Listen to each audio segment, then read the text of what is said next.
How's it going, everyone? I want to give you guys a heads up on a bunch of PlayStation news and updates. PlayStation Stars is giving out a bunch of points if you are pre-ordering a couple titles. Two particular games are noted. They are potentially going to be adding more, but we'll talk about that. A new free title has dropped on the PlayStation Store. Easy Platinum Trophy. It is very much I don't want to call it a shovelware game, but it seems like a shovelware game. At the very least, it's not priced at anything. It's totally free, so we'll talk that very briefly. And a notable update on an open world title will be coming to PlayStation 5 in just under 2 weeks. We'll talk that at the end of this video. But right off the top, PlayStation Stars is giving out 150 and 100 points respectively for Astrobot and Concord. First-party titles, I don't know if they've done this in the past for first-party games. Although, you know, with Sony, their first-party output has been relatively lackluster, but I do think, you know, it's pretty nice if you do have plans on getting these games either way, and I know for Concord, most of you guys are not going to be picking it up, but Astrobot seems like a game a lot of you guys are going to be picking it up. I know for me, I wouldn't say that's among my absolute most anticipated games of the fall, or the latter portion of the year. Black Myth, Stalker 2, Space Marine 2, you know, games like that, Metaphor, Dragon Ball Sparking Zero. I would probably put all those a little bit above Astrobot. Astrobot is certainly in the mix for, you know, one of those games I am very much looking forward to, and it'll be a game I think a lot of you guys end up checking out. Concord, as you guys know, and I've been pretty down on that game, I think it is going to be a financial disaster. I think there is a real chance, and I'm not, you know, it's never good that a studio shuts down, but I don't know what the future of Firewalk is going to be after this is just going to be an unmitigated disaster, and I'm pretty confident in saying that right now. When a free open beta has peaked at 1,500 concurrent players on Steam, brothers, we're in trouble when the game itself costs $40. They'll bake it into Plus, they'll do everything like that, and maybe that'll revitalize the game a little bit, but man, the live service market is hard to get into, and I do not have good feelings about those games. If you've already pre-ordered either of those games, it does seem like the points are getting added to you guys, so you should be fine as far as that's concerned. Obviously, PS Stars recently quite the disaster in its own right as far as the service not working whatsoever, but seemingly it is working for everybody again, and that was really strange given that it was down for a lengthy period of time and we weren't getting many updates on it either. And well, most of you guys, I don't know how much you take advantage of PS Stars. It is something that once it went down, I saw a lot of people in our videos commenting about it and being like, what the hell is going on?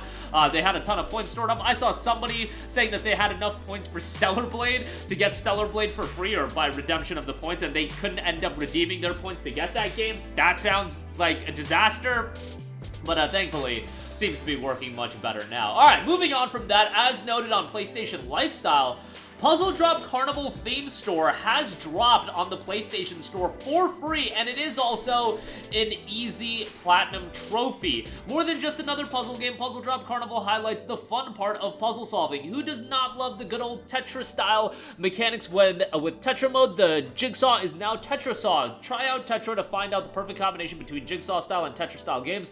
Compete with your friends in versus mode, compete with AI, collect all the stars for each level, lots of images you can choose from, and music from various genres, and exercise your brain power while having fun.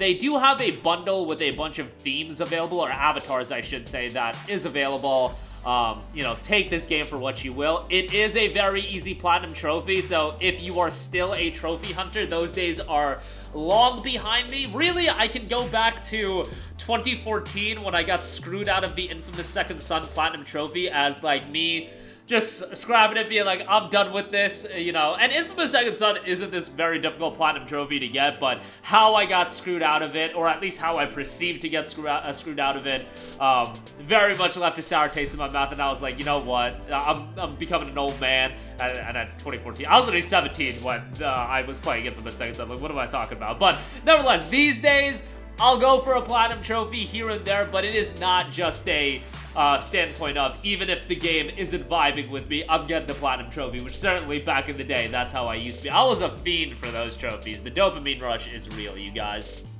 Lastly, I do want to note a free upgrade is coming to PlayStation 5 and Xbox Series on August the 14th. That'll be Green Hell. Green Hell currently available for PS4 and Xbox One.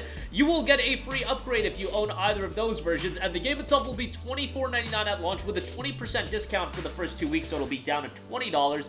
Noting, with the current generation of console version of Green Hell, console players will be able to enjoy Update 17, that's storage and transportation, Update 18, fortifications, and Update 19, Flamekeeper for themselves for the very first time, and console players can upgrade for free to the current generation versions if they have previously purchased either the Xbox One or the PlayStation 4 versions of the game. While the Creepy Jar team is excited to bring Green Hell to current generation consoles, last generation consoles will no longer receive updates as the developer focuses on current gen and beyond. Simply put, the last generation consoles are unable to shoulder the weight of the newer updates while running the quality Creepy Jar expects to deliver to players. It is important to note that due to the discrepancy between current and last gen versions in terms of content, neither the Xbox Series or PlayStation 5 version will be compatible with the previous generation counterparts, as well as there will be no crossplay between the versions and no save transfers from the last gen to current. So a free upgrade, but much like Hunt Showdown, this is a game that is foregoing updating on previous generations of consoles, which is just something you're gonna have to deal with. I don't know how the newest Call of Duty is still rolling out with a PS4 X1 release. I get it that there's a large portion of people out there, but you know, that's wild to think about, because I want to say last generation Call of Duty gave up on the previous generation. 2015 was the final release in the PlayStation 4, Xbox One era on the previous generation, Xbox One and Xbox 360 and PlayStation 3, I should say.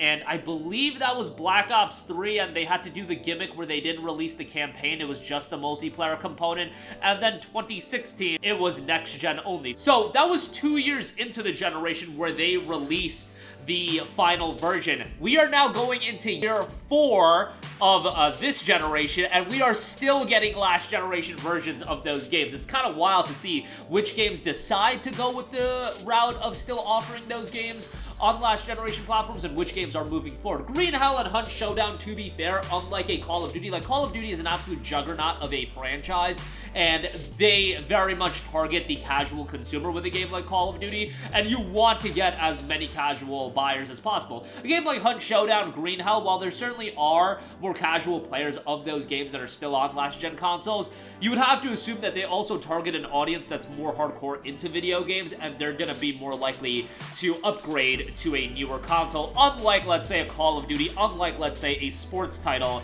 where those games really do target a more casual audience as well. But that is my 2 cents as far as that's concerned. But that is going to do it for me. Again, PlayStation Stores gets a nice little program as far as pre-orders are concerned. If you're looking to pick up Astrobot or Concord, you'll be getting some points. 150 with Astrobot, 100 with Concord. Now, the reasoning behind the point differential: Astrobot, a $60 game, Concord, a $40 game. PS Store has dropped a brand new game, Easy Platinum Trophy, and it's a free game if you do want to check it out. And Green Hell going to be getting a free upgrade, while the last generation version will be discontinued as far as getting updates. That'll do it for me. Let me know all of your thoughts in the comments section down below. Sound off there. Thank you for watching, and goodbye.